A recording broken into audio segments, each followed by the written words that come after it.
I did a lot of people watching as a kid. My father is a filmmaker and photographer, so I spent a big chunk of my life surrounded by cameras before I picked up my own. My friends and I are absolute idiots, so we spent 2 hours a day, 5 days a week, staring out the school bus windows and imagining what passersby's lives were like. We filmed home videos together, and ever since, I've obsessed over not just how you tell a story through a camera, but how you capture one. And over a decade later, I discovered the joy of virtual photography, or the fancy community term for video game photography, screenshot art, capture art, any number of alternate hashtags you should look up online and browse through a while. It's the use of photo mode or camera tools in video games to frame and compose interesting shots, to focus in on details that catch your eye, or help you express your experience with a game. And on my journey through Ghost of Tsushima in the midst of a pandemic year, I started to see VP in a new light. Stuck in quarantine, with no scope to travel or explore the outside world, I sought out beauty and scenery that spoke to me in its sprawling virtual space.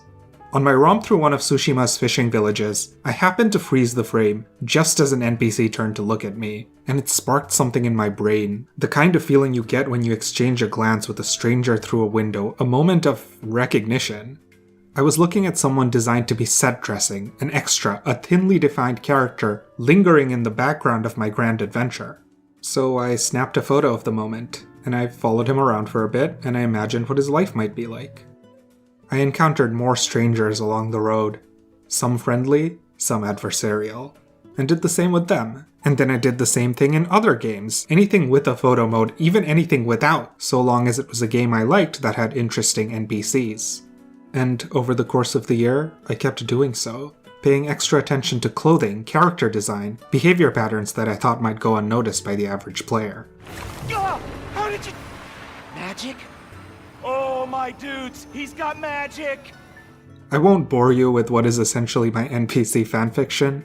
You can find that on Instagram at NPCs of Gaming. But when it comes to exploration and the different ways NPCs can fill a world, I learned a lot. I'd like to share that.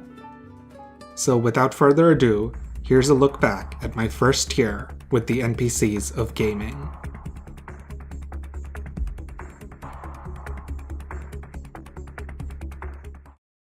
This video is going to be divided up into chapters with timestamps in the description. I'll start with some cool observations about games I didn't get too in-depth into, segue into in-depth analyses of a few specific games I spent extra time with, and close out with what I learned about VP and myself, not just the games themselves. In the interest of full disclosure, Gravity Rush 2 was the game that felt the most rewarding when it came to studying NPCs. Spider-Man Miles Morales felt the most rewarding to photograph them in, so I've also uploaded them as their own videos, in case you're short on time. This video will be mostly spoiler-free, except for smaller story details about the following titles.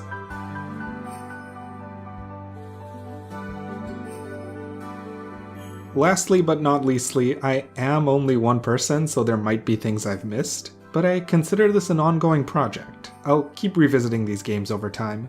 Do note that I don't have a gaming PC, so I do all my photography using in-game photo modes on consoles, so limitations abound. Still, working around those limitations has taught me a lot in and of itself. So, let's get started. Super Mario Odyssey. Look, the fact that Mario, famously known for its prioritization of gameplay over all else, has a decent photo mode is indicative of how important this feature will continue to be in coming years. While there aren't many options, the variety of filters in Odyssey's photo mode make up for them in clever ways. But what I really appreciate is how much freedom over the camera you get, particularly for a Mario title. It let me get extremely different shots for extremely different NPCs, most of whom stick to their own home planets until the very end of the game. Like New Donk City, for example, features small variations of the same guy in a fedora walking around. But upon completing the game, suddenly the city is filled with toads, and Chivarians, and these sentient fork dudes. Every world fills with a celebratory, cross-planet party vibe upon completion. And it is absolutely worth revisiting to people watch. The locals from these different planets interact in fun ways, find common ground in unexpected things. In the Luncheon Kingdom, I met one of the body-snatching cat people at a party, and he told me his friend had gone missing, probably body snatched someone to try out the different foods. Guess what? You can find a new donk man with a suspiciously sized chef hat, standing around enjoying the spices. At this stage, I want to draw a distinction between non-diegetic photo modes, like Mario Odyssey's, and diegetic camera modes, in which your player character uses an in-universe camera. And this psi-enhanced camera is for creating photographic memories. I'd train you how to use them, but that would only increase my legal liability.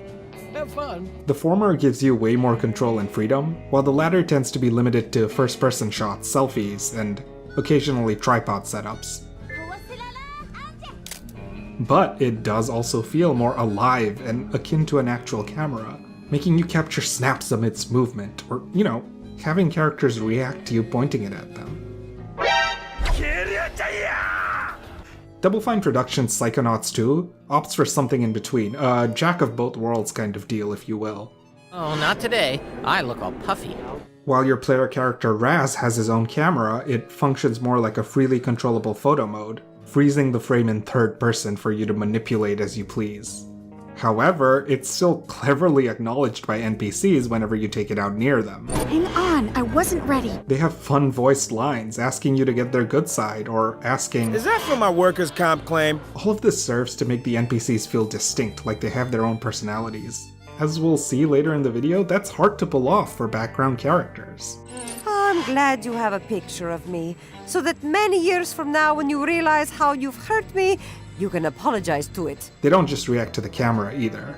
Raz's powers inspire similarly funny reactions, and my favorite is a return from the original Psychonauts: clairvoyance. This ability lets you see the world through any NPC's eyes, and it's always funny to see how different Psychonauts perceive Raz. As a peer? A loser? An office grunt? For more major characters, that perception changes over the course of the game too, as they get to know you better. Psychonauts 2 was the last game I photographed before starting the script, so I have a fresh, soft spot for its NPCs. They feel alive in a different way from how the others do.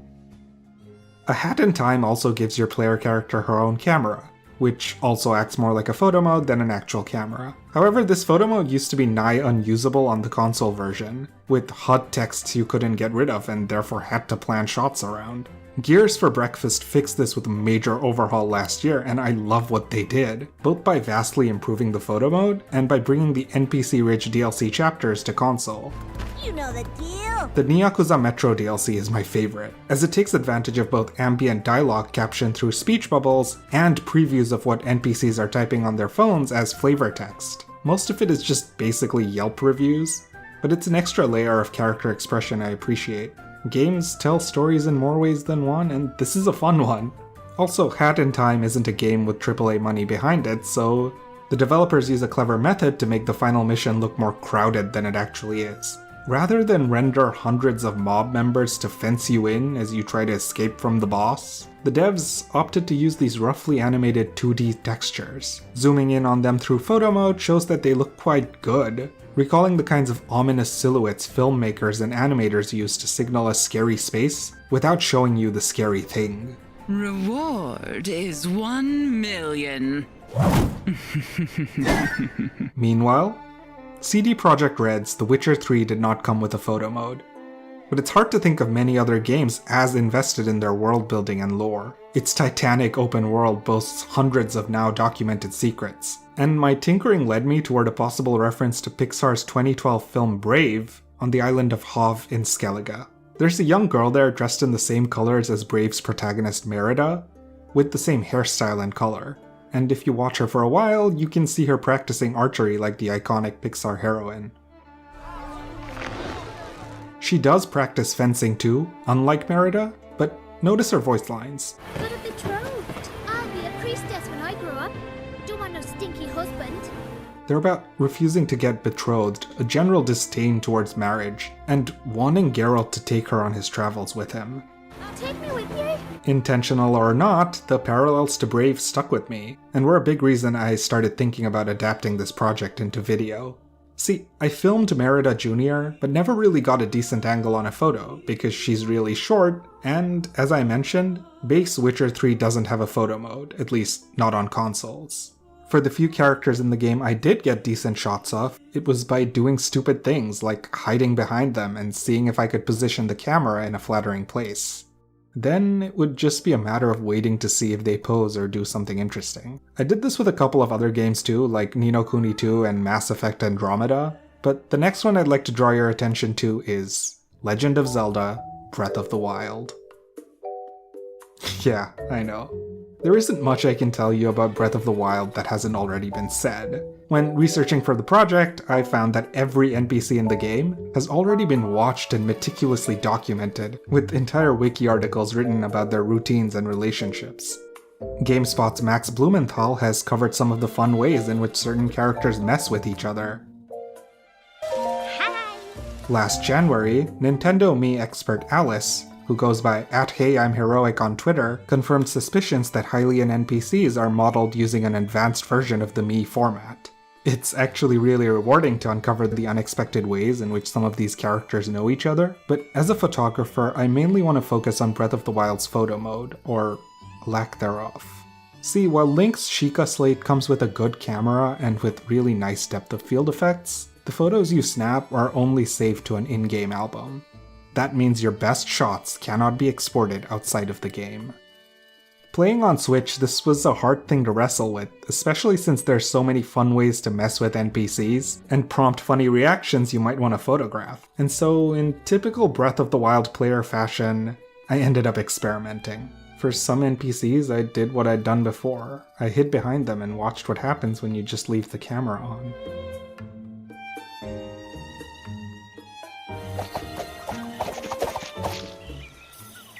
For others, I used the first-person zoom-in feature by clicking R3. What's nice about this is that the zoom gets really up close, and you can play with focus by aiming the reticle on a character. But the problem is that this reticle can't be hidden, so photography through this method becomes its own game with extremely tight timing. I would click out of the zoom-in and hit the screenshot button a nanosecond after, just fast enough to snap my chosen subject and just late enough so that the reticle disappears. This didn't work great.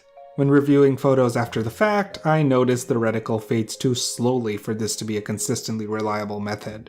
Back to square one. So if you whip out Link's camera, frame your intended shot, and then click out of it plus screenshot, the HUD does disappear fast enough for you to snap something before your POV resets. This was the game changer, coupled with Link's crouch for whenever I wanted to get a lower angle shot. Unfortunately, the Sheikah slate camera doesn't zoom in as nicely as the R3 first-person view does, and you almost always lose your depth of field effect. But if you're interested in photographing Breath of the Wild on Switch without mods, this would be my recommendation. And also, I love this game and really hope we can export our photos in the sequel.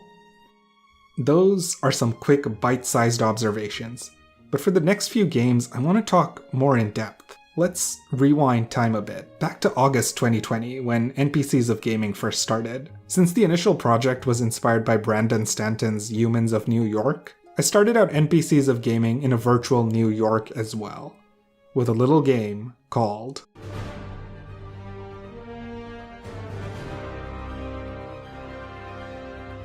Insomniac Games' take on Manhattan in Spider-Man 2018 is nothing short of breathtaking. But the thing I appreciate most about its NPCs is the level of diversity. True to the spirit of New York, you'll see all kinds of folks and fashion choices here. They needed to look diverse because that's kind of New York's thing, and they needed to interact with Spider-Man when you were down there. And the developers have even talked about cool details, like how you won't see its Orthodox Jewish NPCs if you're playing the game on a Saturday, the Jewish Day of Rest. The thing that caught my eye as a Muslim was the attention to detail in NPCs' hijabs. The intricate floral patterns I found by zooming in took me completely by surprise, because most popular Western media tends to depict hijabs and headscarves as flat colors, even for main characters. In my experience with friends and family though, flat colors are the main and most common type of hijabi fashion, but they are still one type. Patterned hijabs can be a big part of self-expression through the garment, and to see that represented in a AAA game, even if in the background, was really cool. And it was really cool. I was so excited when I was playing this weekend that I texted the lead character artist because I saw pedestrians walking around with a hijab again, and there was like yarmulkes, and I was like, oh gosh, this is so great. I'm so glad you got this in. Because I feel like it's our responsibility, especially if we have a voice in new media like video games. Furthermore, I especially appreciate that there isn't one token hijabi character model. The garment can appear on a variety of different characters. Seeing this helped me better understand how the NPC models and their respective fashion choices work. They're procedurally generated in a way that's constantly mixing things up. Let's go! Very nice! As YouTube user Pantera pointed out, hijabis also shy away if Spidey goes in for a hug, since it would be frowned upon in Muslim culture. However, they still express their adoration towards him through respectful body language. One thing it'd be neat to see in future games, in Spider-Man 2 but also other games, is more patterns as well as more ways of wearing the garment, in addition to just recolors of the one I found. And this includes flat colors, showing that we don't just look different but also that we have different choices. This would be especially appreciated if Spider-Man 2 does indeed expand beyond Manhattan to include Queens, which boasts a significant Muslim population. In a 2019 GDC talk, principal technical artist David Santiago talks about how Spider-Man's open world is procedurally generated. Procedurally authored open world. Pow! It was something the team tried to solidify early in production, so artists could spend the rest of their time on polish. So the goal for Spider-Man was to procedurally generate an open world early in production to give the designers and artists the remaining of our production time to polish the game. One of the really interesting highlights is how the game's traffic system works. They ensured that pedestrians obey the right traffic laws, but just prior to the light turning green, they might speed up their walk across the intersection. And look, obeying laws might not be accurate to the Manhattan experience, but I don't think technology will ever reach the capacity it needs to program a New Yorker. I'd say Insomniac deserves the praise. Meanwhile, senior engine programmer Elan Ruskin gave his own talk, revealing the original plan for the game's NPCs and how it changed. They were initially planned to be window dressing, not super detailed, and non-interactive. Of course, here's the problem. Needless to say, I'm glad this changed, and we have this, made that much more impressive with the knowledge that all this detail was implemented later into production. Hey, I saw that fight with Vulture and Electro. That was some epic tag team action. Ruskin talks about how he wishes they could have had better concurrency, crowd sim, and unique behaviors for police officers, etc. And you can feel the team start to address this with the 2020 sequel, Spider-Man Miles Morales. It reuses many of the same character models now in winter gear, but does feature, from what I gathered, a pool of new models that I didn't encounter in the original. The game also makes strides forwards in terms of unique animations. The change in weather is reflected by the changes to Central Park between the two titles. Need a photo for the fan club. In Spider-Man 2018, you could find NPCs doing yoga. Hey, what's up? Or having picnics, you know. Barbecues in the park. In Miles, it's too snowy for those activities to still be viable, so Insomniac reworked what kinds of things you might find them doing, like the new ice skaters.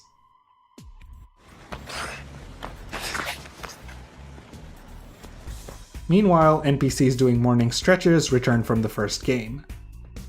The people feeding pigeons come back as well, but there's a neat little change here I appreciate. In 2018, when you'd scare away the pigeons, they'd all fly away, leaving the NPC throwing seeds at empty space. In Miles, this was changed so that some of the pigeons stay behind. It's a simple but elegant update. The best places to see unique animations, though, are the sequences in which you play as Miles outside of his costume. Like Rio Morales' election campaign, where there's just this overwhelming sense of liveliness and quirky character details. Little snippets of dialogue between extras. You might run into the reporter who reappears in a minor role at the end of the game. Or at the museum, you might run into someone at the front desk who has a completely unique design. Meanwhile, consider the Underground HQ, where you can see the game's enemy faction up close and personal. You get to see what these antagonists' day-to-day is like, outside of fighting Spider-Man. Here's some close-ups of their outfits, designed by outsourced artist Chloe Chu, who also designed a lot of the clothing on the original. The cool shoes were designed by Meng Guan. Oh, and of course, it doesn't matter if the Underground are friendly to you at the moment. Photo mode does not discriminate. If you click hide enemies, they'll disappear even when they're not a threat. Speaking of enemies, I'm curious about how the game files classify certain assets. Hide enemies also ends up affecting certain friendly NPCs, except it varies from model to model. In some cases, it doesn't affect their clothes. For some reason, their heads might disappear, or things they're holding or sitting on. In my experience, this tended to happen with scripted encounters and rarely typical pedestrians, so that might be the key distinction. We also came up with some more high-intensity interactions. Every so often, we body snatch a pedestrian and turn them into a full AI. Further investigation reveals that this consistently happens between NPCs who have scripted encounters with each other. So if two people are talking about the election vote, for instance, and exchanging unique animations, their faces will vanish when you hide enemies. I noticed on ArtStation that faces and hair are handled by different teams than the clothing. Often, assets are also outsourced to other studios. In fact, teams like Airship Studios exist for that purpose, and deserve as much credit as the main studio. The good news is all our project managers rallied, whether internally, externally, and totally supported when we had to make changes. Remnants of enemy technology that you find around the world will also be classified as enemies themselves, getting hidden away when you toggle the option. Hey, bump it. Wiggle, wiggle. Changing the suit. Yeah. The one other glitch in the Matrix thing I found was by taking the photo mode out of bounds. If you swim far enough away from Manhattan, you can find these yachts sailing by, and they actually look pretty damn great. I can't help but appreciate Insomniac going the extra mile by having actual people on them, though zooming in reveals that the people look like this. And I won't lie, this brought me a lot of joy. I grew up on Enter Electro, so I love me some blocky PS1 looking textures in my Spidey. It has its charm. After recording them, I did a quick Google search and found that they're actually a pretty infamous meme within the player base. Reddit user Senoritako even found that the boat people make a return in the PS5 remaster, with a cheeky little addition stuck to their shirts. God bless Insomniac. Miscellaneous little things. NPCs trying to hail a taxi will never get a taxi, but they will get increasingly frustrated. Taxi! Taxi, taxi, taxi! Setting the weather to heavily snowing will spawn NPCs with umbrellas. When you're running through crowds, Miles might drop a little reference to the MCU. On your left, right, left. If you're into spectating sports, you can catch some fairly involved basketball games in both titles, though I wasn't able to find any tennis matches at any times of day in Miles Morales. Possibly because of the snow? There's tennis matches in the original though, and every match seems to have not only the same animation loop, but also the exact same players. On both sides. If you want to visit, the court is in the Upper West Side, near a lovely, lively little greenhouse. Oh, and one other thing. There's a fully solvable crossword that, if you zoom in, you can find some of the NPCs trying to figure out. If you enjoy that sort of thing, keep your eyes peeled. You can work this one out yourself too. So the tattoo is of you? It's my name on his arm. And how long have you been dating? 3 months. Oh my god. The reason Miles was my favorite game to photograph was its myriad photo mode options, which includes being able to set up your own lighting.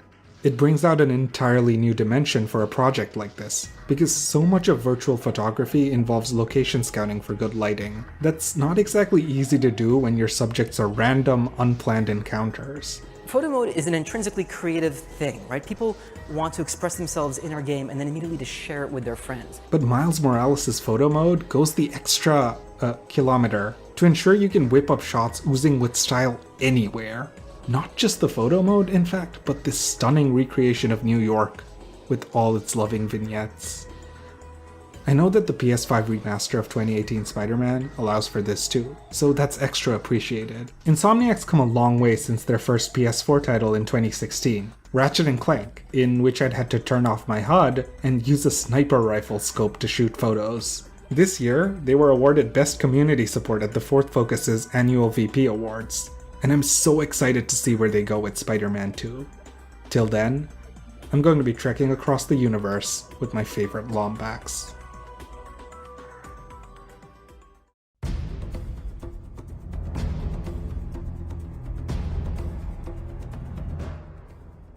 Uncharted 4 also features patterned headscarves in its Madagascar level, though given Madagascar's population demographics, I intuited these are headscarves for protection against the weather and not hijabs. I like that Naughty Dog opted to have multiple designs here rather than a single one recolored though.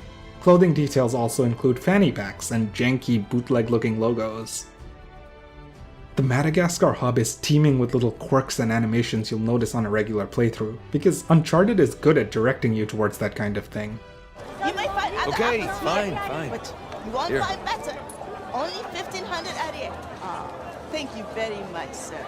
Enjoy your apple and tell your friends. But I especially appreciate the animation on its subtler vignettes. Consider this painter with the cool shoes. He's repainting this blue wall, and you can see the fresh coat he paints on. But obviously the devs don't want to waste time animating him doing too much, because no one would ever see it. And so Naughty Dog opts to have just enough of the paint gradually fade out over time. Then he paints over it again, and the animation loop resets.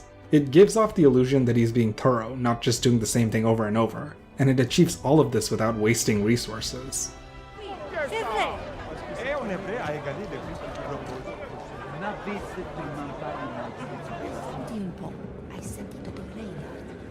Are you still working on repatriating Scusi? The bustle of the bazaar is contrasted with Uncharted 4's one other hub where you'll hang out with friendly NPCs, the Rossi estate in Italy, where an early game auction takes place. Things are much quieter here, giving off a cooler, more stiff vibe. People are talking and mingling here too, of course, but instead of haggling, the ambient dialogue is focused on people making connections and enjoying bougie humor. Like this guy talking about a faux pas he made trying to order a crepe in French. I thought I had a reasonable grasp of French, or at least a passable French accent. But then a few months back, I'm with my girlfriend by the Pompidou Center. See this crepe vendor outside with his car. Or this one trying to impress a Chinese art collector by telling her about ceramics and tank plating. I love ceramics. In Scusi? fact, my work involves trading ancient Chinese dynasty vases. As it happens, ceramic is terrific at defeating high-explosive anti-tank warheads. For animation, I followed the waiters around a bit, and it doesn't seem like anyone is interested in the finger foods. But wait around by the bartending counter, and you'll see folks ordering a drink.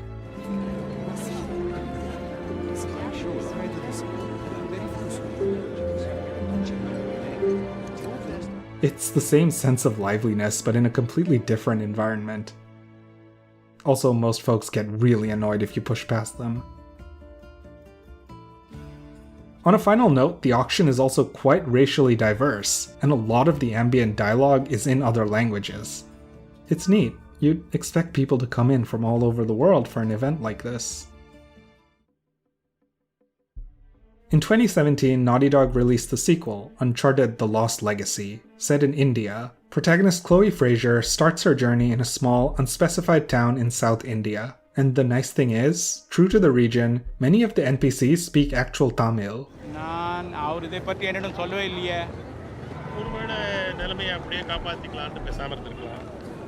என்னிடம் பேசுறதுக்கு பதிலாக அவர் அமைதியாக வேற ஒரு சப்ளையை தேர்ந்தெடுத்திருக்கலாம் தான் நினைக்கிறேன் அறிவுகட்ட முதேவி. This is especially true of those interacting amongst themselves, whereas NPCs who speak to Chloe or the occupying military faction might pipe up in English. Tell that to my children. Those rebels, they ruin everything. Again, there's also some nice animation vignettes, like this one shopkeeper who drops her own wares then cleans it up herself. And again, the clothing details are quite neat. I can attest the saris and jewelry are on point, and here are some nice close-ups.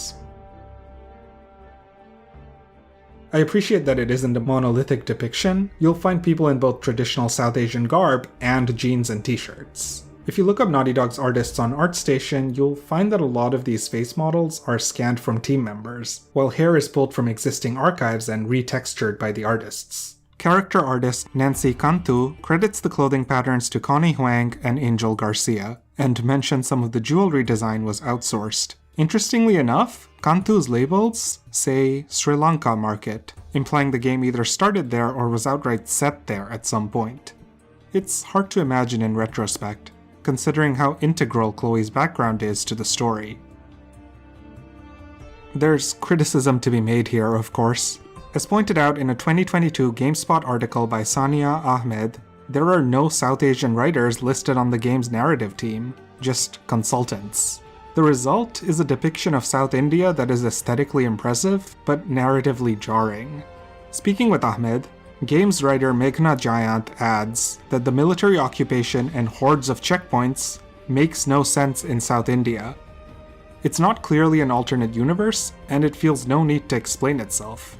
The fact that the game also imagines there is no need for explanation highlights a larger problem about what it assumes about its player base. Which is a frustration I can relate to.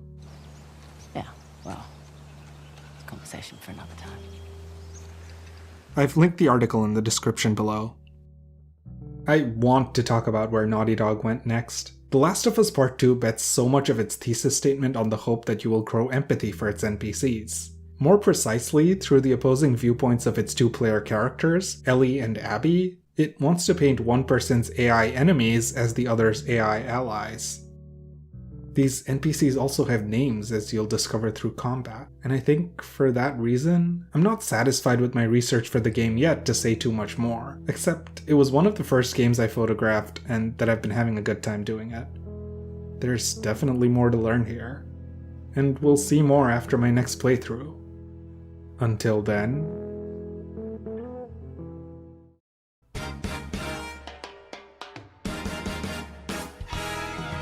Japan Studios' Gravity Rush 2 is probably the game that made me feel the most rewarded for actively paying attention. See, like any other video game, it reuses character models all the time, and like any other game, you get some weird coincidences as a result. Like, this one lady will ask you to help her find her son, and then you might ask, "Hey, have you seen this woman's son?" to a passerby who looks just like her. I only tell you this because unlike any other game, Gravity Rush does certain things to make these kinds of interactions feel like the exception rather than the norm. Let me explain. The character models have certain traits or story vignettes or relationships unique to them that consistently re-emerge throughout the game, usually way in the background, and I love it so much. So for example, I would photograph a random student who sometimes hangs around the city with a camera, and sometimes without. And then, when a side quest would later ask me to track down the reporter for the school paper, I'd have a pretty good instinct about who it would be long before I saw him. And guess what? I was right! Towards the end of the game, you can even find him for some optional dialogue about his work again. Once I realized these connections existed, I started obsessively looking through my camera roll, trying to trace who was who without the game explicitly telling me, and I think I was pretty successful. Gravity Rush made me feel actively rewarded for paying attention to minute details. So, consider this example. There's this one side quest, "One day this crush will end." You're tasked with following around this girl's crappy boyfriend who's meeting with another woman behind her back. You need to find out who the woman he's secretly seeing is. You can find out the normal way via a scripted cutscene, or you can find out just for yourself a little bit before that. Do some people watching around the area and you'll spot one NPC who's fidgeting and checking her watch, and just giving off the most anxious vibes. Place your bets, head to the objective marker, and find out if your instincts were right when the next scenes play out, because it's entirely possible that they will be. Also, you should know, the side quest is a huge misunderstanding. The boyfriend is meeting her in secret to buy a wedding ring from her for his current girlfriend. Once that's all resolved, he proposes and wins her love back. Next, I'll direct your attention to these two students. They hang out together a lot, so it's a pretty safe bet they're best friends. You can find an optional conversation in which they're sitting together in a weird trance, predicting the end of the world.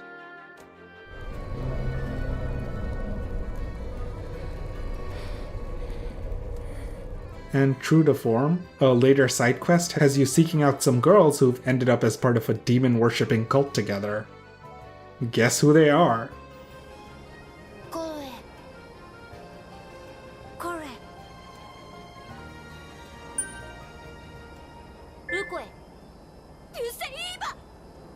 These two girls are also paired as besties, frequently seen about town together. A recurring theme with them is how wholesome they are towards your player character Kat.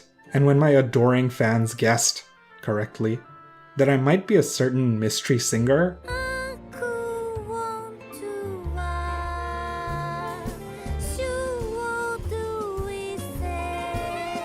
And when Kat turned down their request to sing a few bars for them, well, I doubled back. And I'm glad I did.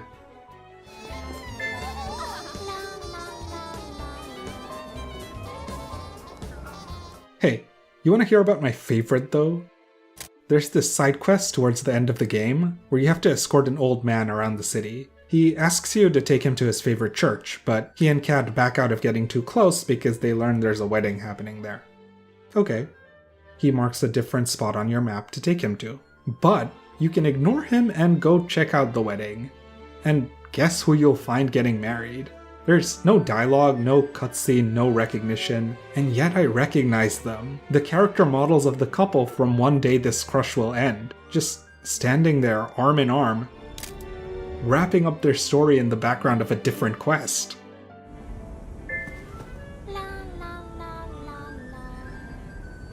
And the game doesn't make a big deal out of it. In all of these examples, it never does. Japan Studio just leaves these patterns there for anyone who wants to find them. And for those who aren't interested, they'll play the game as they see fit. There isn't a lot of information available about who placed these details, but in a 2018 interview with Gravity Rush Central, director Keiichiro Toyama and scenario writers Naoko Sato and Eric Bailey talk more about their roles as writers. Sato states, "The scenario designers take the various story points we need to make and come up with ideas for getting those into the game through mission design," with Bailey adding there is always a choice between whether to convey those story beats through cutscenes, dialogue, captions, etc.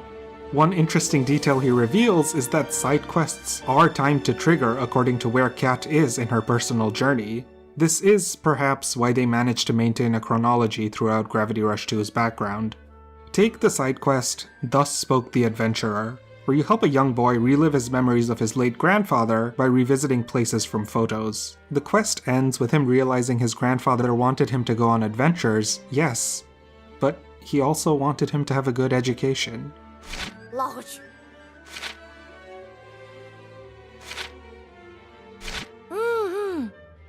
Oh. At the end of Gravity Rush 2, one of Kat's friends, Yuji, gets into the prestigious Arquebus Academy, and when you speak to him, you might notice that one of his new friends is that same boy, talking about his grandfather. Note another side quest, The Machineries of Joy, in which Sid asks Kat to make a robot arm the kids in the Banga settlement can play with. Whenever you're free roaming and happen to drop by the settlement from that point on, you can find one of the kids still hauling the arm around.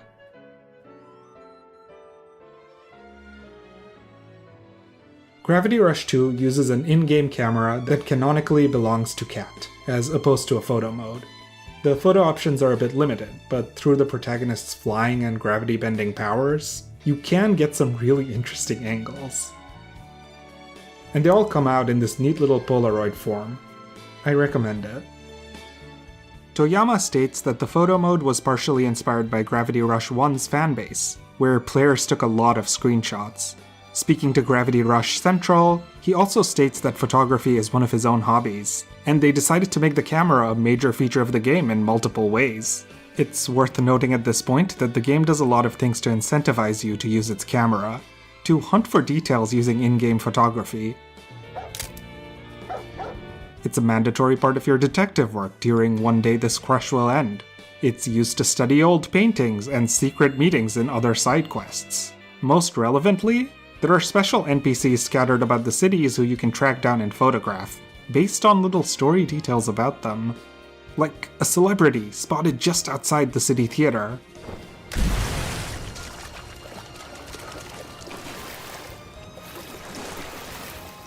Or an Academy alumni who returns to visit her old campus from time to time. The camera is also tied to an online photo sharing feature that was, tragically, discontinued in 2018, just a little over a year after the game's release. It's unfortunate, but it doesn't change the fact that the game was designed with its use, with the camera's use in mind. It's a nice way to get acquainted with the differences between its two central cities, Hicksville and Jirga-Paralau, both of which have wildly different architectural and fashion styles. Broadly speaking, NPC costumes in the former have a European flair. In the latter, they lean towards a mix of Latin American and Southeast Asian. JPL was largely inspired by the team's visit to Mexico when promoting the first game. You know, Toyama-san is awesome at photography too, and when they did a ton of research for this, they were taking pictures of all sorts of locales. So this area, Jirga-Paralau, is based off of South American trip that they had, and just lots of different architecture from that area, so cool. There are distinctions within the cities too, of course. In Hicksville, the entertainment district of Plejun has certain characters hobbling around on drunken walk cycles, which you won't see anywhere else in the city. Arquebus Academy is almost exclusively occupied by students, including this one I tried to take a photo with, and this one, jamming on his guitar.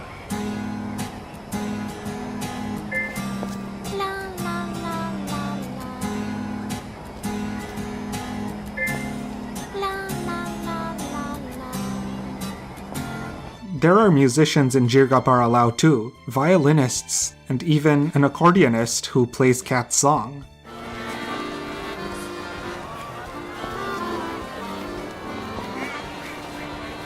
I had less luck singing with him because he got so impressed he dropped his instrument, then blamed me for it. JPL also boasts street performers and balloon vendors, but fly to the higher levels of the city where the wealthy 1% live, and you'll find far less hustle and bustle, far more fancy clothing, calm strolls in the park.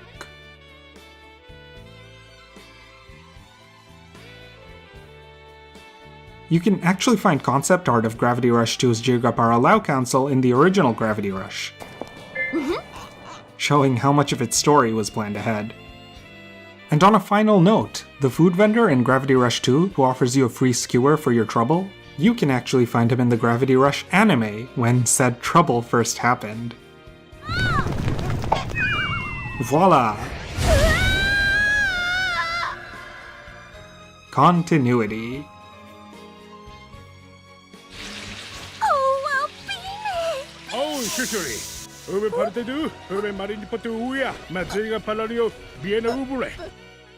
And speaking of Easter eggs from other mediums, well, this is actually a good segue into...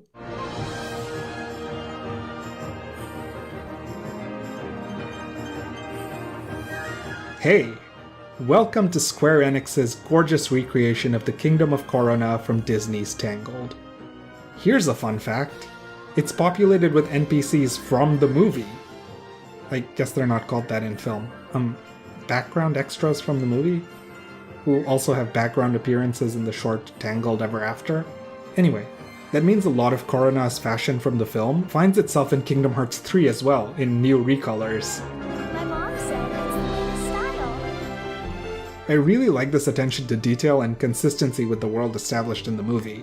Reportedly, Disney was way more hands-on with KH3 than with the series' previous titles, and that's partly because a lot of the films represented in KH3 are more current, with their animation teams still around to consult on development. In a 2020 IGN article by Joe Screbbles, character art director Toru Yamazaki states that unlike prior KH titles, this time the team wanted to be really accurate and wanted to have everything down to the last detail completely the same, and spoke with Disney about sharing resources with them. The princess is so fun to talk to. Disney then provided original polygon shapes of its various characters, with instructions for how to put more detail on top. To be clear, none of this means Square just dropped assets from the Tangled and Big Hero 6 films into the game. All of these civilians, both original designs and recreated, were modeled from the ground up. What varies is the level of inspiration they take from their source material. We gave them reference models, but then they built everything themselves. And seriously, like, when I see this stuff in the game, I am constantly amazed at how good it looks, because they're attention to detail is amazing. It is. Director Tetsuya Nomura also states that different teams within Disney had different expectations for how their worlds would be portrayed. If rumors are to be believed, princess films with strict IP branding like Tangled and Frozen needed to adhere more closely to their cinematic counterparts. Whereas stuff like Big Hero 6 or Toy Story gave Nomura's team more room to put their own spin on the story. Potentially, this might be why so many of Corona's NPCs are recreated from the movie, while Olympus's and San Francisco's, from what I can tell, aren't.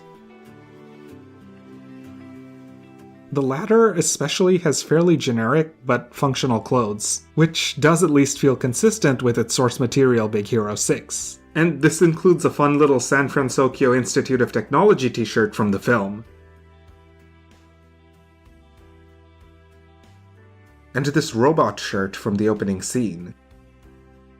The other outfits didn't quite leap out at me, but that doesn't mean all of these guys weren't still fun to follow around though. Listen to these snippy bits of dialogue. I heard your car got launched into the sea? Sorry. Yeah, and my insurance doesn't cover attack by monster. Oh, really? Mr. I ride share even if it's just a couple blocks. It won't be long before science Would you like to take my picture? all life's questions. You're right. Way to suck the magic out of everything, science. Oh no, are you back on this message board? Being a hater doesn't make you cool. Also, the cars in San Fran indicate when making U-turns. Here, watch. I was weirdly excited by this for some reason, even though the signals weren't always accurate. Since Sora arrives here after the events of the film, civilians also reference moments from Big Hero 6. We still get monsters here and there, but at least that swarm of super cutes hasn't come back. Wait, question. Was that the same thing that attacked Kraytech? It was definitely similar, but I don't know about the same. And its ending. Reports are still flooding in about a group of unidentified individuals who prevented what could have been a major catastrophe. In Olympus, well, the designs and clothing are a bit more interesting.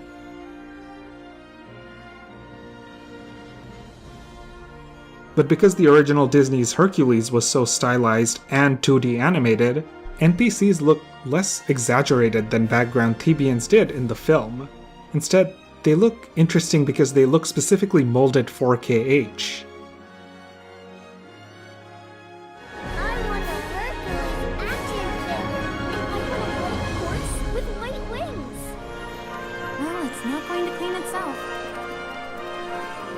Let's see.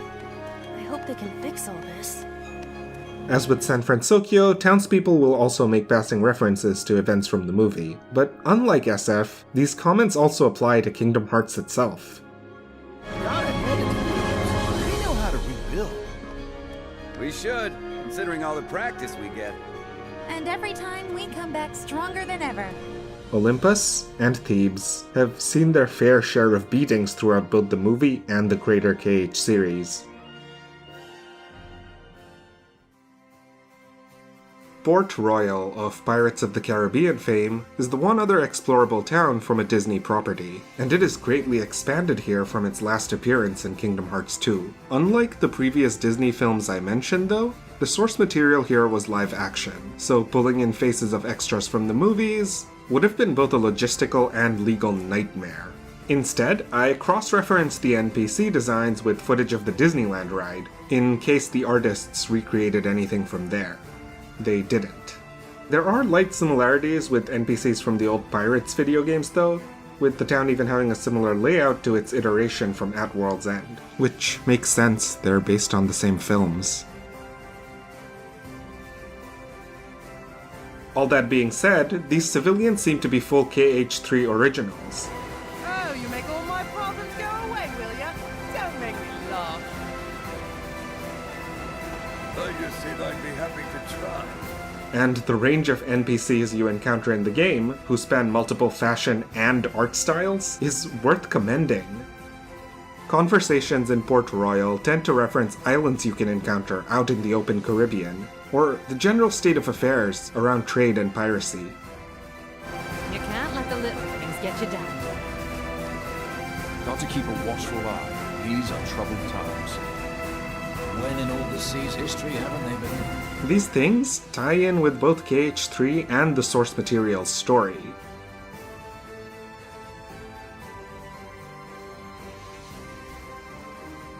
Drop by the fort, last seen in KH2, and you can go inside this time to find East India Company officers standing over imprisoned pirates. Meanwhile, in the original world Twilight Town, you'll encounter a whole lot of dialogue giving context for the changes to the town since Kingdom Hearts 2. I wish I could have been the one to come up with. More screenings to come, folks. You'll all get your chance. Are you as pumped for the next struggle as I am? Oh man, yes! Let's struggle! Character design and clothing-wise, many of the NPCs look like modernized versions of the NPCs from KH2's Twilight Town.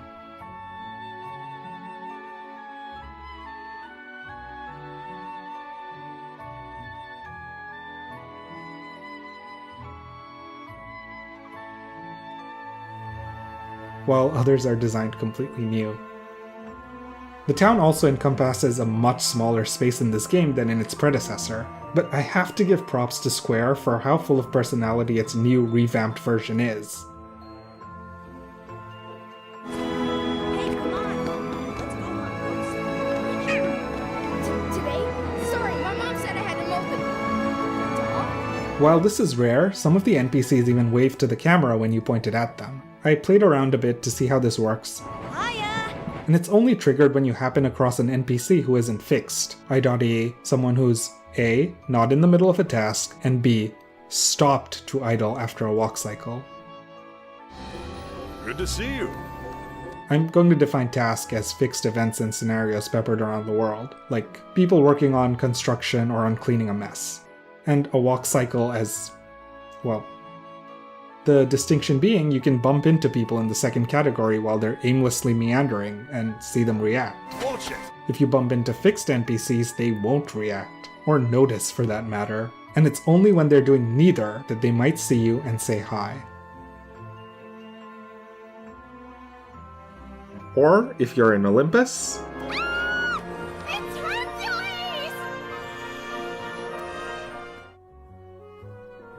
all of this to say, I've been a Kingdom Hearts fan for a long time. NPCs in this density are a first for the series. The fanbase still jokes about how the crowds in Olympus used to cheer, except the stands were empty, or how Cinderella arrives at the ball and look at that crowd, except there's 2 people. KH3 is a big step forward in this regard. The addition of Sora's new camera, which opens up new ways of interacting with characters, especially since NPCs can react to it, is a great touch. And while the effects you can use are limited to a zoom and a depth of field slider, there is a really cool diorama mode included in the Remind update. It lets you pose the main characters as you wish, but understandably doesn't include background extras. Even then though, there's no shortage of fun sights to see here. No shortage of photo ops. Especially if you want a Disney-themed sandbox, teeming with Final Fantasy-esque quirks and Easter eggs. Oh, which reminds me,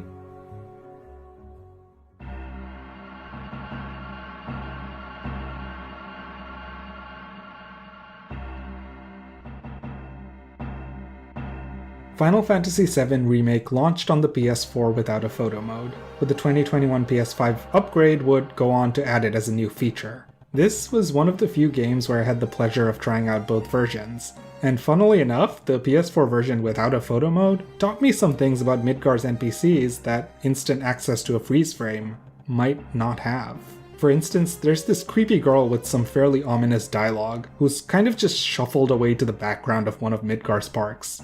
Rather than photograph her and sketch a story based on 1 or 2 of her lines, I just centered the camera on her, left the recording on, and let her tell her own. You know, I'm not supposed to be here. I'm sick, so I should be at home. But I sneak out at night a lot. And it's got this creepy but ultimately sympathetic vibe. You don't have any friends? Yeah, me neither. I know! We can be friends! Yay, a friend! I'm real glad I decided to come. If you turn off music, you can also hear the singer's song as an isolated track. Want an autograph? You and me, girl, watching and wishing we both Belt it out! You got this! He's alright. So much of 7 Remake's NPC dialogue is focused on the world building of Midgar, and that was the thing that stuck with me on my first playthrough. Characters would act as organic mouthpieces to build out lore and history. You know, anti-Wutai sentiment from those who'd fought in the war. It's Wutai, isn't it? Let me get my gun. The construction of Midgar's plates by the very people who would be forced to live in its shadow. Years ago when I came to Midgar, the plate you see now was only halfway finished. Really? Yep, I helped build the rest of it with these 2 hands. You could see the sky? Of course, it was there for the looking. Upper city fetishists coming down to sightsee in the slums, it was always compelling stuff. But revisiting it with fresh eyes glued to its NPCs, I started to notice a lot more vignettes and character sketches, focused on characters dealing with internal conflict. Small stake stuff. When I got around to the PS5 version, that was the thing I kept in mind. I spent additional time standing around NPCs to make sure I'd hear their full strings of dialogue, because sometimes there would be more after the pauses. Cactuar gum or chocobo candy? Oh man, how am I supposed to choose? No need to apologize. Did you sleep well? Yeah, I had a dream we were together. Sounds lovely. I think someone's ready for bed. During the Sector 7 evacuation, I noticed that there will always be evacuees running the same path, cycling through 3 character models, together creating the sense that the process never ends. I don't love every joke in 7 Remake's background, but I do want to highlight its general sense of humor. Both the writers and the localizers knock it out of the park here. Here's a couple of fun ones I think are worth sharing. Hey, look at me! I can dance too! How much did you drink tonight? Come over I here. can't help it. I'll buy It you was a amazing. drink. We can talk. I mean, there's lots of good stuff, but these prices... That it is. And just between you and me, it's from Wutai. You mind hurrying it up? I want to serve a few more customers before Reactor 7 blows. Right. Shinra invaded Wutai first. It's only natural that they fight back. And they're doing this for the environment. Hard not to sympathize with them. Hey, you two got a death wish or something? Stop running your mouths. You never know who could be listening. There's also this neat one in Wall Market. Watch this couple, before and after Cloud cross-dresses. Baby, you know you're the most beautiful girl in the world. Oh, stop. No, tell me more. Hey, I see the way you're looking at her. I was looking to confirm what I already knew, that there is no one hotter than you. Oh, babe, you're so sweet saying that with all these people around. There you go again. Stop looking at other girls. I only do it to compare them with you so I can realize how lucky I am. You know, I'm starting to think you're kind of an idiot. She is the most beautiful girl in the world. Wait a minute! I thought you said that I was the most beautiful girl. Alright, then you're the most beautiful girl in the world. But she's the most beautiful girl in the entire universe! You are such an asshole. I'd like to take this moment to officially declare to you my undying love! What the hell did I ever see in you? Rock, paper, scissors! There's this pair who alternates their victories. Maybe I really like bugging Shinra suits, but, I'm on the phone! I'm on the phone! Do cats count as NPCs? I'm going to say they do. This cat's head tracks Cloud's movement, so you can make him do funny stuff like this mid-animation. Chocobo bean popcorn here, shaped like everybody's favorite chocobos. Get them while they're hot! Sector 7 also has this meta joke mocking fans who argue over Tifa versus Aerith, cleverly disguised as a debate about fashion. A classic black and white combination never goes out of fashion. But pink and red are like the go-to cute color. What the hell are those two arguing about? Slum fashion.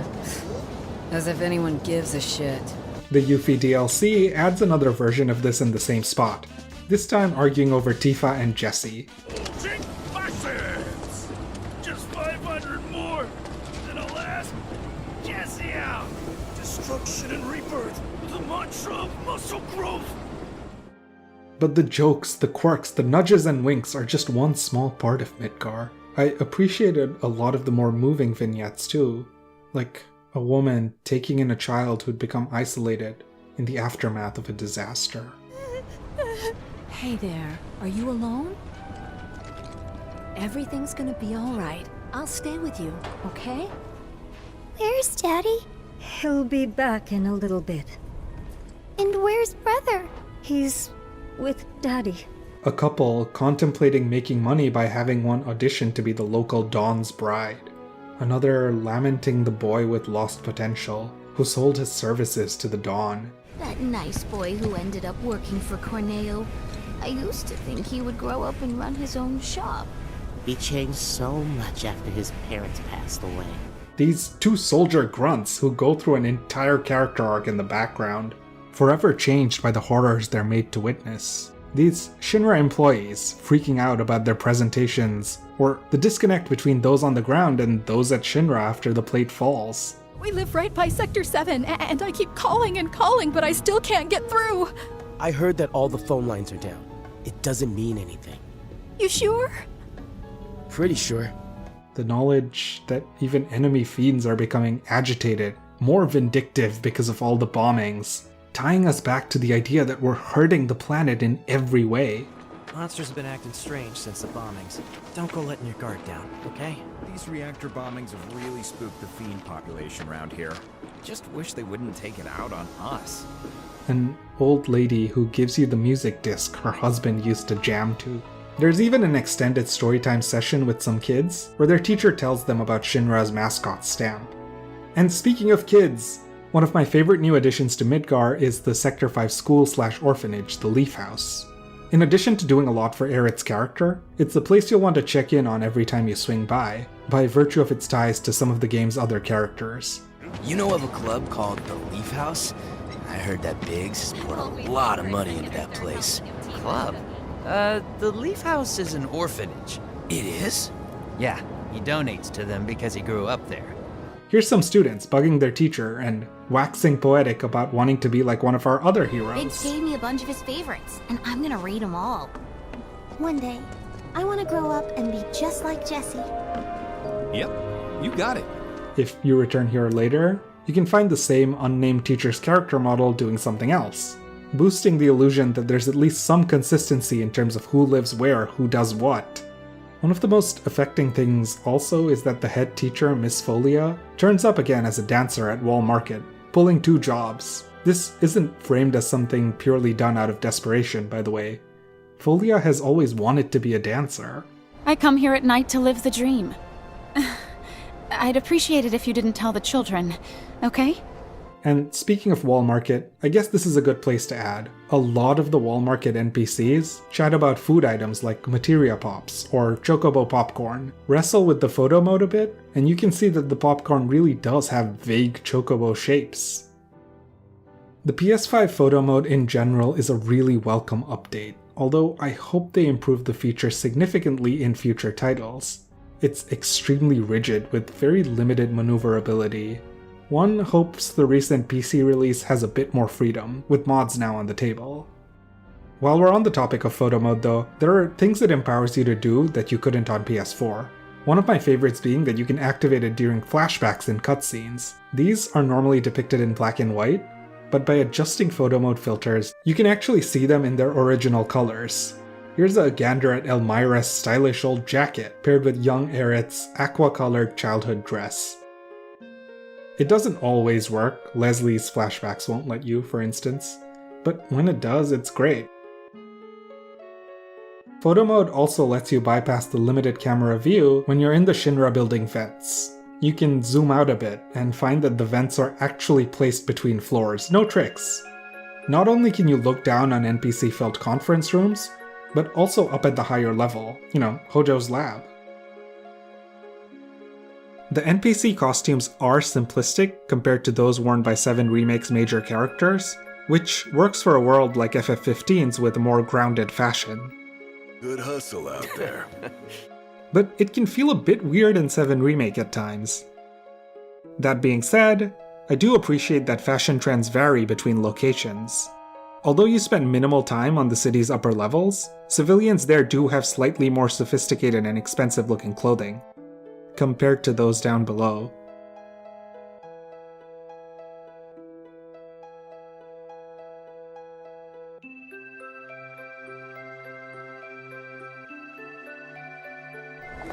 Out here a while. The missus inside? Yep. What else is new? What about your husband? Isn't he waiting for you? How about you go and pull her out? Because if I do, she'll make me buy her more clothes. If he wants me, he'll find me. 7 Remake feels like it builds on the foundations of Final Fantasy XV's NPCs in interesting ways. FF15 also had these fun passing conversations, although in their case there definitely was more emphasis on interpersonal vignettes than world building. Like 7 Remake, 15 also debuted without a traditional photo mode back in 2016. But the interesting thing is, it did feature a camera as part of its primary experience at launch. In the original release, your friend Prompto, an NPC party member at the time, would be the one photographing you and the world around you on your travels. Thankfully, later patches gave your player character Noctis his own camera to take his own photos. So I was able to snap a good number of NPCs there too. One thing I appreciate across both games is their inclusion of subtitles for NPC dialogue. This was pretty rare in a lot of games I looked at, but I think it's important for more titles to include it in future. These conversations fill the space of a world, and it would be a step forward in terms of accessibility if everyone had equal access to them, even if the access was optional. People watching without dialogue still has its benefits, of course. You might find 3 people who accompany one another through their entire walk cycle, see them exchange words, and reasonably guess that they're family. You might find super basic animation showing NPCs actually eating their food, which, you know, is kind of an extra mile. Not many people will stand around to see if they do. Even 7 Remake didn't animate this 4 years later. Man, is this good or what? It is. Not too salty. Just right. Yeah, none of those fancy schmancy spices that those snobs in Galden like. I can't recall having a better meal. You can find better in Altissia, if you can afford it. How much are we talking? I'm not made of guild. One of my favorites is this couple by Golden Key, who playfully splash water at one another. Speaking of Golden, I'd like to highlight this one NPC named Koktura, who works at the hotel as both its receptionist and head chef. There's actually some neat animations of her working the kitchen, and how much of the animation cycle you see varies based on how soon you approach her. Because at that point, she cuts herself off to greet you. But 15 also gave me this project's first bizarre reality check.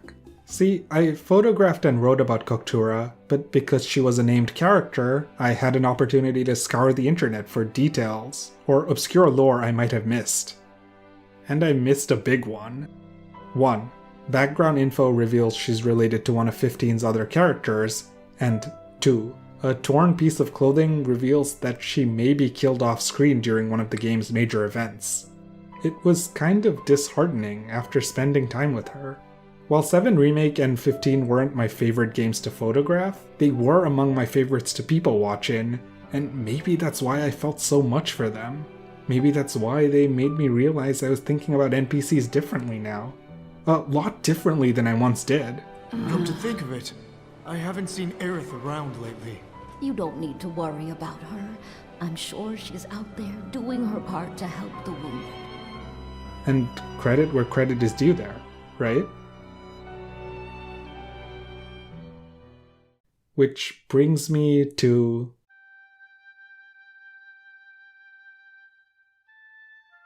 Look, once I was almost a year in, I started seeing these NPCs in kind of a new light. I couldn't help it. Couldn't help but feel kinship with the shopkeeper, selling her fish at 4 AM on a rainy night. My only friend awake at that ungodly hour. I couldn't help but indulge her in buying a fish or two, even if I didn't really need it. I couldn't help but be happy for the homeless man who finds shelter at the end of the game. Someone I'd passed by and exchanged words with before. I couldn't help but mourn Koktura. This is going to sound pretentious, but I started thinking of my photographer persona as his own very sad character around the time I played Eidos Montreal's Shadow of the Tomb Raider. In one of the game's opening chapters, Lara Croft plans her next expedition during a Dia de los Muertos event in Cozumel, Mexico. I walked around, watching the different ways people were celebrating. You know, watching the life in their eyes while they reflected on those they'd lost. Kids arguing about what they could and couldn't do. And then in pursuit of the treasure, Lara unwittingly causes a flood, and it all goes to hell. Dead bodies. Everywhere. Some of which I'd recognize more than the game expects me to. A child falling to his death, a child I'd seen before, a child I'd see again. Something about this one event really struck me, and maybe it shouldn't have, because a lot of those character models would be recycled for Shadow of the Tomb Raider's future hubs. But, I don't know. They're obviously meant to be different characters. To be clear, it was not the sadness itself that bothered me, but the fact that games disproportionately target marginalized characters to motivate white protagonists.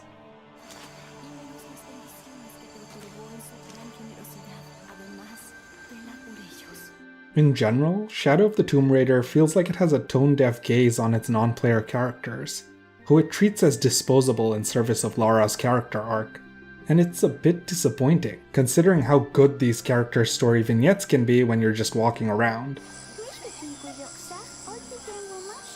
Like, in one of the game's safer locations, there's this kid you can pass by named Javier, who really wants to go play with his friends but his mom won't let him.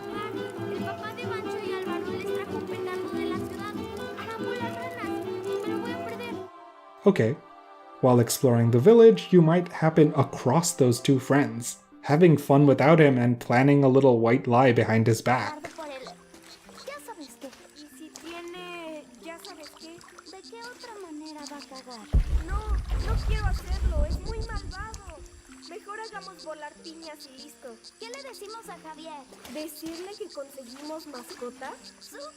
That kind of interconnectivity is fun. It rewards player curiosity. In the game's Hidden City Paititi, you'll run into people who are thinking about leaving and seeing the larger world for themselves, except, you know, this is the only life they've known.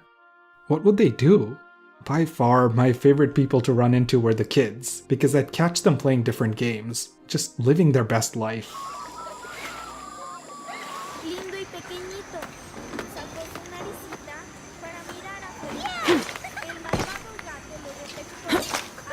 I feel like the dev team deserves bonus points for including a language toggle for these characters also. You can have them speaking their native tongue, or just put everything in English. It's a bit off-putting because regardless of your choice, Lara responds to everything in English. Sé a dónde ir. Y a quién no acercársele. I see. But it's better than no option, right?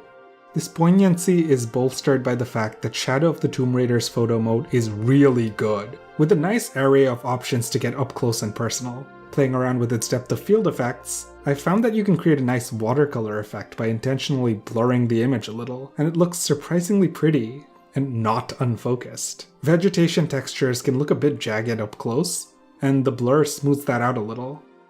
One of my favorite locations in the game is the Paititi River, where you can find locals fishing, bathing, sharing family time, and just all kinds of other nice activities, represented by diverse animation loops. Little anecdotes. I caught a fish once at home, in the well. Papa says it's because there are tunnels filled with water under some houses.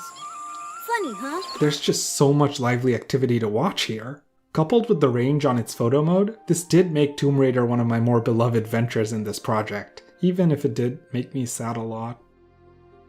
I did learn one other thing though, when I accidentally drop-kicked a little girl. Anyway, so it seems like NPCs react to Lara bumping into them if they're not in the middle of an active task, kind of like what we saw with Kingdom Hearts 3. If they're going through a walk cycle, voila, they react. If they walk over to a spot and start sweeping though, they become immune. You can still interrupt them, kind of, by being very annoying, but they won't act like you've bumped into them until they've broken away from whatever activity they were engaged in. With kids, it seems like the impact of the collision is also a factor. As I learned when I drop-kicked a little girl. Then pushed her to see if the same thing happens, So much for being kinder to NPCs, I guess. Go meet him there. I'll take care of these guys. Gracias, muchísimas gracias. Anyway, I think it's time we move on now. Get out of here. To someplace in the distant future. Someplace a little cyberpunk. Set in the year 2078.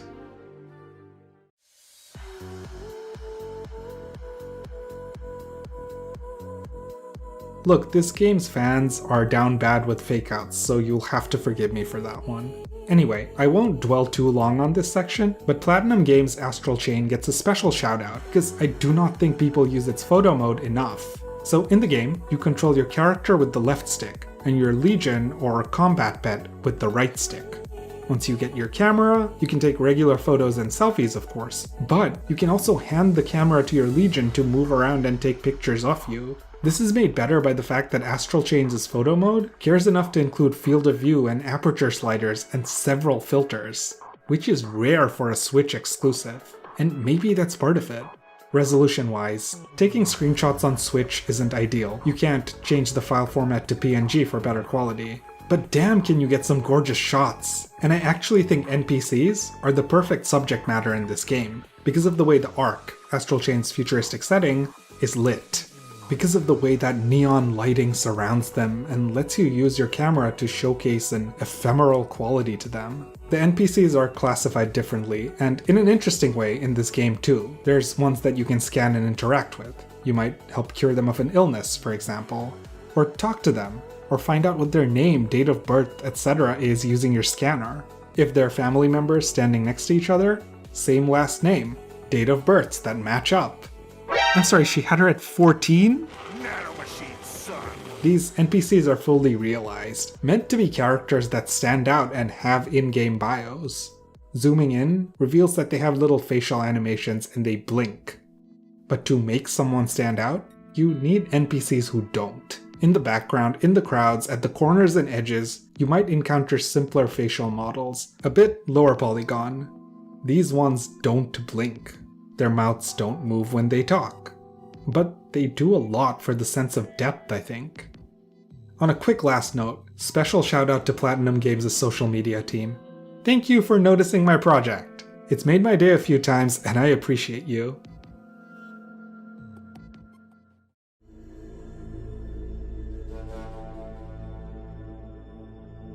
Speaking of community support, Guerrilla Games is one of the most well-regarded studios among online VP communities. Their 2017 title, Horizon Zero Dawn, comes with a stellar photo mode and really interesting world design. A post-apocalyptic Earth in which remnant technology and machines have enmeshed themselves into our ecosystem. With humanity largely having started over from scratch, NPCs dress in various mishmashes of multicultural garb and scavenged machine parts. Aesthetically, I love exploring Horizon. The hair, clothing, weapon, and prop design is very special. Like, look at the details here. The colors, the subtleties, the way the artists have drawn lines between fabrics and animal furs and machine parts. And of course, the diversity of faces on display.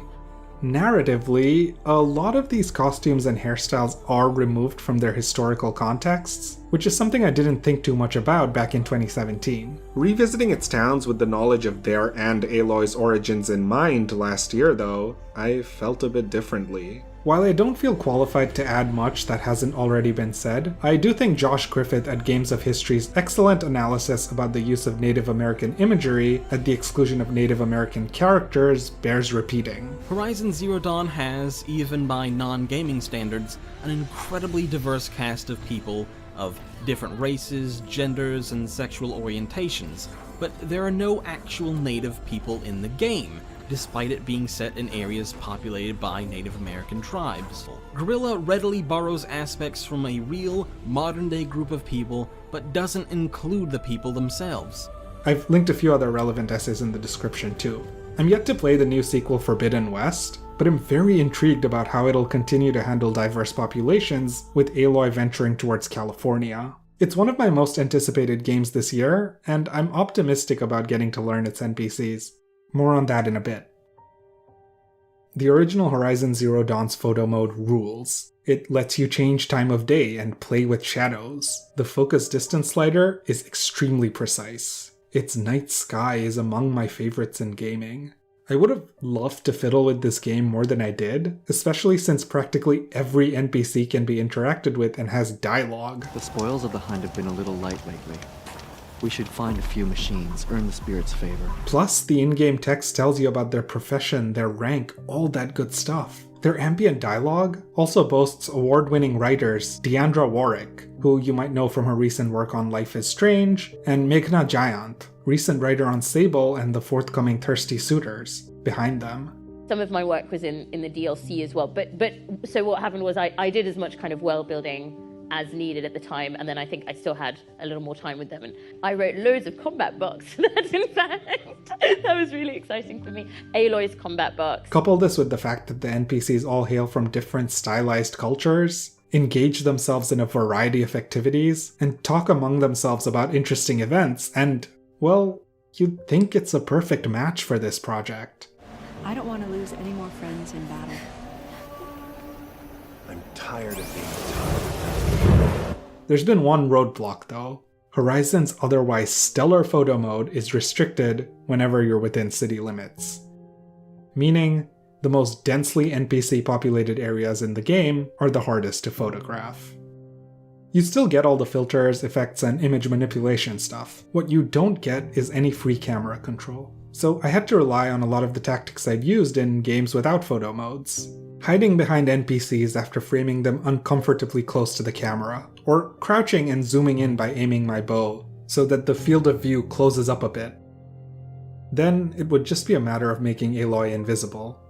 The running theory is that this restriction is used to hide the fact that Horizon is more selective, strategic even, about what it renders when in city limits. Note how the camera and field of view close in on Aloy when she's entering a settlement. It's not like this in the rest of the map, you know? However, I did find that even in some of the smaller settlements where the camera operates as if outside a city, the photo mode still restricts itself when there are a lot of NPCs. By contrast, abandoned settlements with fewer NPCs still let me run photo mode as I wished.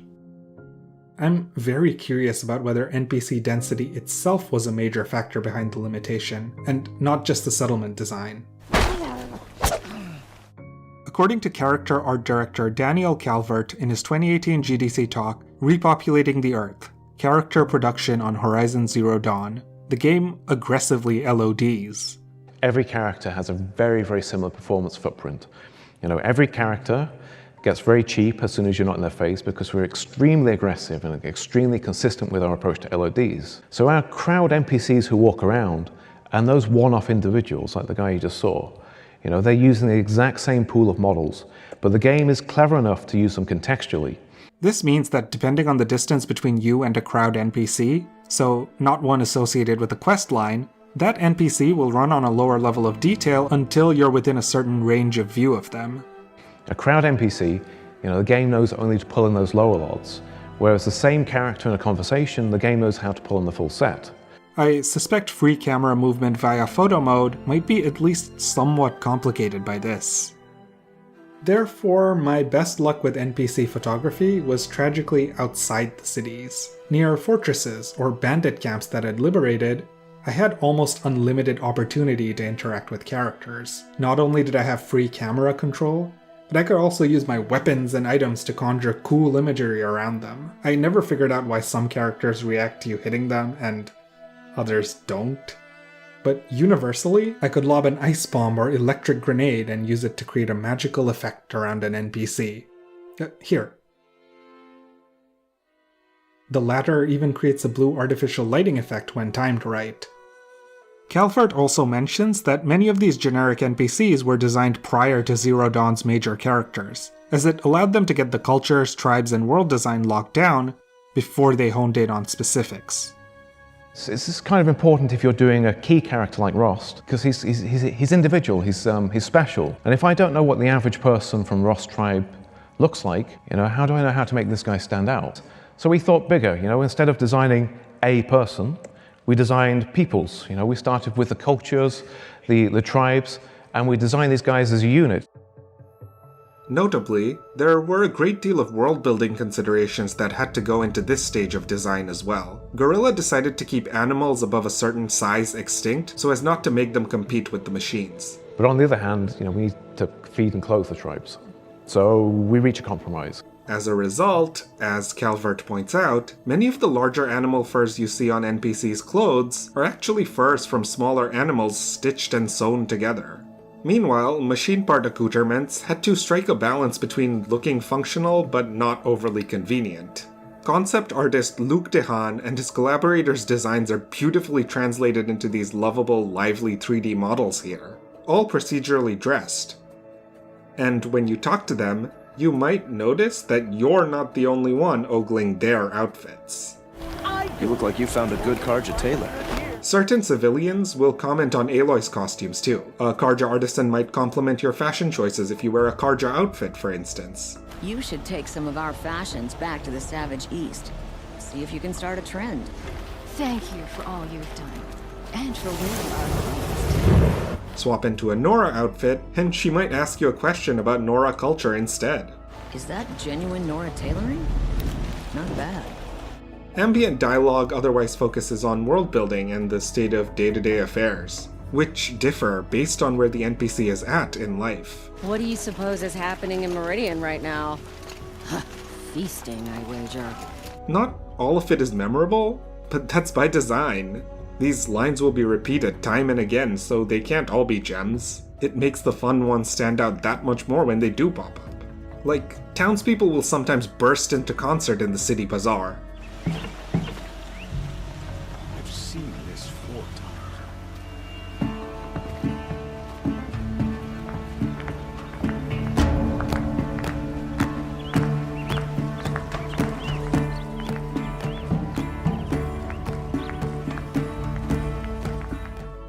Or if you head up to Meridian Sun Temple, an oft-overlooked location, you'll encounter Karja residents gathering for prayer.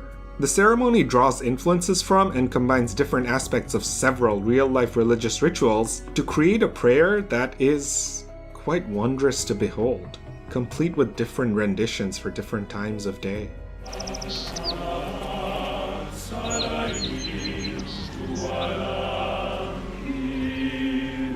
But what is fascinating is that unlike in modern religions, these prayers do not invoke a god.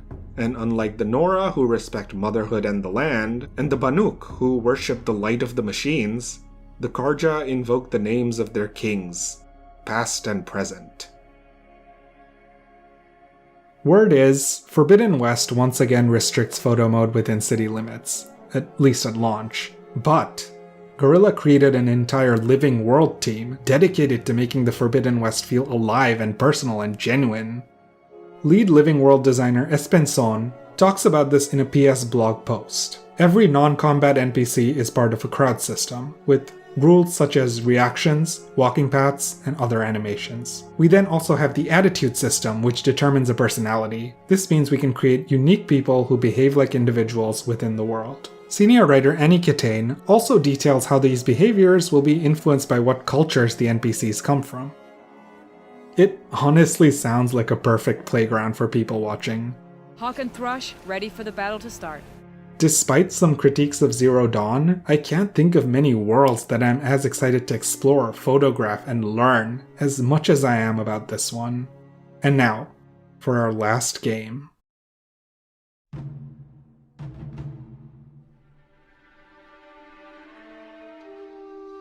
So here we are, back to the beginning, to the game where I met my project's original NPC.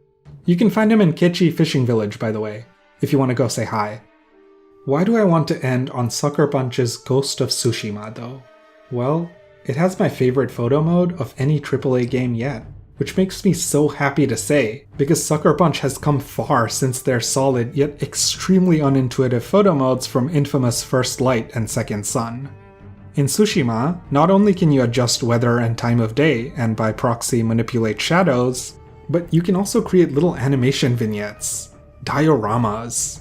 Tsushima's photo mode comes with an option to set keyframes, play music, work with a wide variety of filters to lean into that Akira Kurosawa goodness.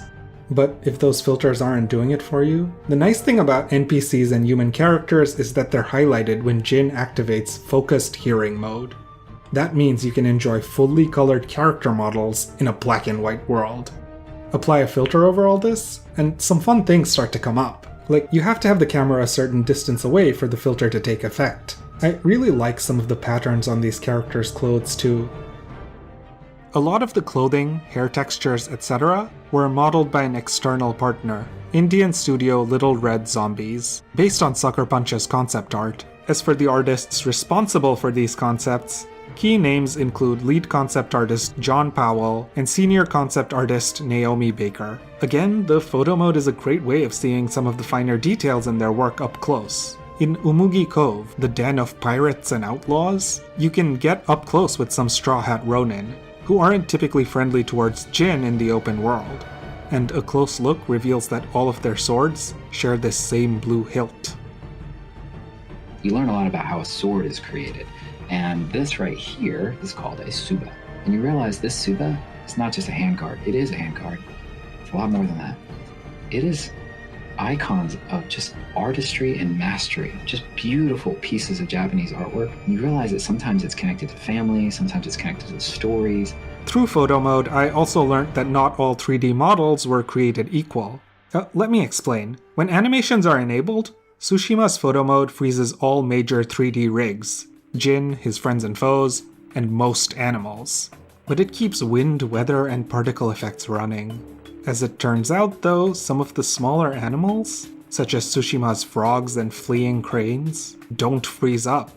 In an interview with Games Radar, art director Jason Connell mentions that the team used particles in cool new ways. The birds, the cranes in our game that you see flying off from you, they aren't actual animated rigs, they are particles. So interestingly enough, photo mode treats them as such too. Back to our humans. If we had a character that was, her name was Masako, who was going after the people that killed her grandbabies, she's a hunter. And so going after, when we have to create this piece of artwork, it's not just a generic piece of cool art, it's connected to who she is as a character. In his GDC talk, Connell talks at length about a sword's handguard, or suba. Swords wielded by major characters, including Jin himself, but also key NPCs such as Masako, Shimura, and Ryuzo, have special engravings on their handguards that connect to their origins, characters, and stories. But what about minor NPCs though? Well, if we revisit the Straw Hat's hilts, we find that they don't have intricate patterns or anything of the sort on their suba. Instead, it's just rough, unpolished edges. They're outcasts, living day to day. But to contrast with this, an officially recognized samurai's handguard will look significantly more refined, purposeful, polished. Spend some time with these NPCs and, well, conversations reveal thoughts on the current state of Tsushima. I'm telling you, the Mongol's emperor's throne sits on the tallest mountain at the center of the earth. Listening to Enshin again, huh? The only thing he knows for sure is where his jar of sake sits. But he can read. Rumors and speculation about their invaders, and sometimes nods towards gameplay features and story beats. Just pick a bird you see and follow it as far as you can. There was a beautiful yellow one I followed once. It was as if we were traveling together. Having finished the game, I happened upon two gossiping fishermen. One of them claims to have been there supporting me during the final boss fight. You were there? The ghost trusted me to guard his equipment. It's interesting because he makes it sound like he was there. He wasn't. But he also knows that Jin wasn't wearing his armor, which I guess is now public knowledge? The ghost thanked me for my loyalty. A story to tell your grandchildren. Word about the ghost travels fast. That's kind of a common thread with the NPC dialogue. A lot of it is centered around you. I felt this with both Tsushima and Horizon. So many characters just idealize the player and put them on a pedestal, and personally, it made me feel a bit uncomfortable. Greetings, Aloy. Don't. You don't need to bow. The Anointed doesn't like it. She doesn't much like being called Anointed either. It means a lot to have you here, Varl. With few exceptions, I much preferred the characters who talked about their own plans. Their conflicted desires to leave Tsushima. I'll get off Tsushima. You'll see. Where will you go? The Mongols rule China and Koryo. About the ones they've loved and lost. If we had run, we would all be dead. Idiot. I'm not the idiot. We should have died. The characters who snored in the background. As if killing the samurai wasn't bad enough. The characters who you'd only find indoors because they had to shelter from the snow, cradling their baby in their arms. Remember that monk? The one who helped us when we got lost? This is a really good game to get your start in dabbling with VP, by the way. And NPCs are a perfect subject if you're tired of photographing your player characters all the time. Because even with limited AI, they react to the world, to your actions, to the things you do to make them pay attention. Experimenting with different ways you can influence NPC behavior or presentation is a surefire way to keep poses, shots, and composition interesting. You can't hit them with regular slashes, but for whatever reason they are affected by stabs. I felt bad hurting these guys though, because they actively refuse to hurt me. See, if Jin approaches soldiers while they're training, they'll pause practice so as not to accidentally hit him. Hey, speaking of which, you want to see this guy give new meaning to the term friendly fire? Anyway, other activities you might find NPCs engaged in include cleaning, carpentry, harvesting, fishing, and it's possible to manipulate the environment around them and prompt unique animations by using items or guiding wind, or interacting with Tsushima's hidden signs. There's also a tip from popular VP resource The Fourth Focus's article on the game that I think is worth sharing, a real game changer. If you want a lightning bolt in the background of your shot, you can simply turn animation off, change the weather to stormy, then quickly toggle animation on and off again. If timed right, a lightning bolt will flash on screen and you will freeze it at exactly the right moment before it disappears. Once you get the timing down, it's worth trying a few more times, because the bolt can appear in different shapes. I've used this trick a lot, and it was actually the reason I got to be featured on PlayStation's Share of the Week for the first time, with my shot of an eagle in a storm. That first bit of validation encouraged me to keep pursuing VP, despite my limited following. Did you know, by the way, that the Mongols' eagles return to their owners' bodies if you kill them?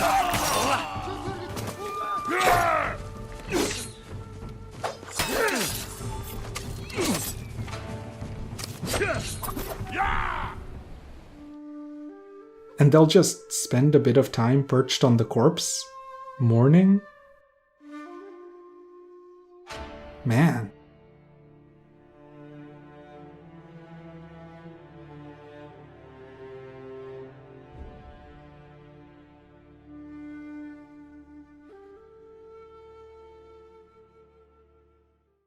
Hey!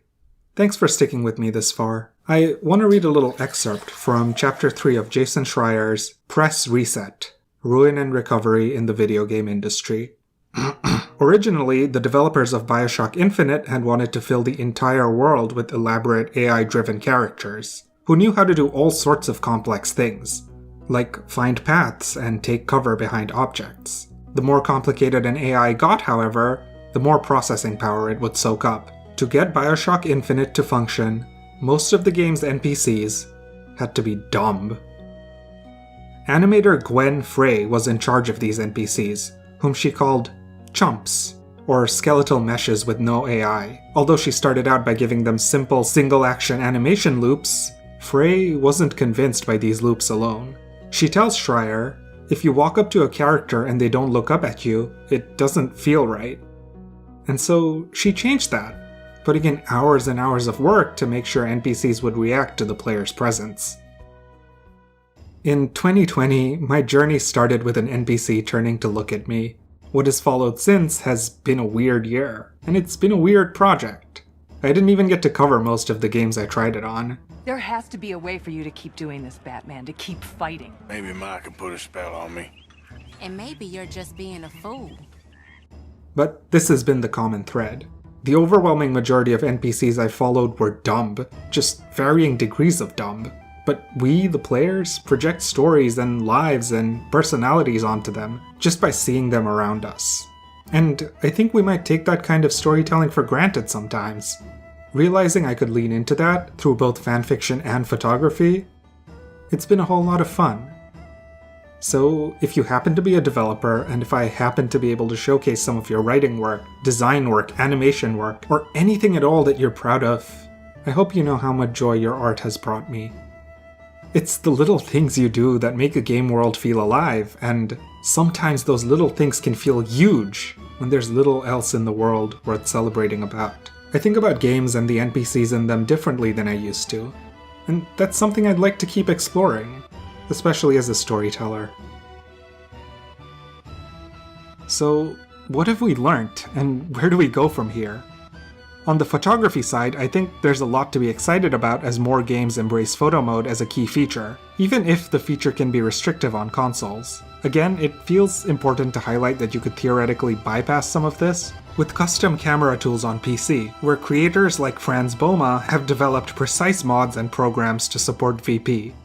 Those are tools I'd like to play around with myself someday, but for the time being, as a console player, I can only say that I've had a good time even working within limitations. I haven't had the best time hosting this project on Instagram, but that's a separate conversation.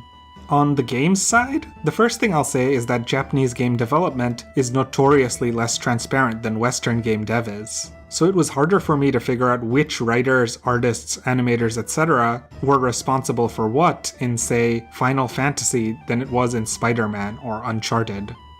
The second thing pertains to location too. A lot of these NPC-adjacent assets are not created in-house but outsourced to other studios, sometimes overseas. And as for the third thing, you may have noticed that I paid attention to wildly different things across different games. Some NPCs caught my eye more than they did my ear. For some, it was vice versa. I even remember where we first met, at that one place in Wall Market. Right, but don't mention that to my wife. Even though they have a common function, fill the world of a game, they never quite fill them in the same way. Consequently, they never quite communicate story and personality in the same way either. That is fine with me though. To revisit Schreier's book for a second, I don't think I would have been all that enamored by the original plan for Infinite's NPCs. Video game crunch culture is real and it is awful, and I would rather developers save their valuable time through vignette-based storytelling and clever animation loops than, say, them putting in ungodly hours into programming some AI whose primary purpose is to live in the background. NPCs do that now and it works fine. They can be dumb and still capture our attention, capture our imagination. Not that there aren't still improvements to be made, of course. I'd love to see a greater push for diverse populations, diverse hair, diverse body types and cultural expressions, etc., backed up by a greater push for diversity within dev teams. I'd love to see more interwoven story vignettes, and I'd love to see options for NPC subtitles. I'd love to see more developers embrace photo mode for the canvas for artistic expression it can be. And what I wouldn't love is for those kinds of things to fall by the wayside as games companies push for more crunch, more photorealism, more complex AI. I would like for studios, both internal and external, to treat their employees' time with respect, letting them pick their battles. It's okay, charming even, for some details to fall through the cracks. Developers and players should share a tacit agreement not to nitpick on those details. In fact, I think it's infinitely more interesting and funny if we celebrate them. I'm looking forward to a whole lot of other games this year, and I hope I get to do this again. And I hope, if you're one of the people because of whom all of this is possible, you know you rule. Signed, A Friendly Neighborhood, NPC. Whoa, man. Sorry. All good?